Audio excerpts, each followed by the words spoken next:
ఇంతకుముందు నేను చెప్పినాం రామోజీ రావు దాంట్లో రామోజీ ఫిలిం సిటీలా 3 చెరువులు కబ్జా గురైన చెప్పినాం. పెద్ద చెరువు చెప్పినాం, ఇదే మన తొలి వెలుగునే చెప్పినాం. ఇయ్యాల వరకు యాక్షన్ లేదు దాని మీద.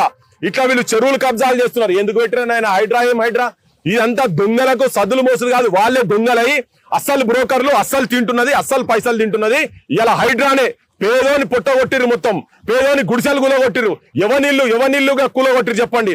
ఒక్క ఫామ్ హౌస్ పోలే. ఇదే ముఖ్యమంత్రి చెప్పి రాగానే వాళ్ళు పోసే ఏంది ఫామ్ హౌస్ లకెళ్ళి పోసే ఉచ్చలు ఇవి మలమూత్రాలు తాగి తినాలి అన్నాడు. ఎవరిని ఫామ్ హౌస్ కూలగొట్టినావు? నీ అన్న ఇల్లు సొంత, నీ అన్న ఇల్లుంటే ఆ పడేసినావు నువ్వు ఆడ. మీ ఇండ్లుంటే మీ అన్ని జాగ్రత్తగా ఉండేటందుకు ఇల్లీగల్ గా ఇదే ముఖ్యమంత్రి డిప్యూటీ ముఖ్యమంత్రి చెప్పిండు 60 చెరువులు కబ్జా గురైన హైదరాబాద్ లో, ఇక్కడ కబ్జా గురైన అని చెప్పిండు కదా. వాళ్ళన్ని వెంచర్లు చేసిరన్నాడు. మరి ఏవి ఆపిండ్రు మీరు?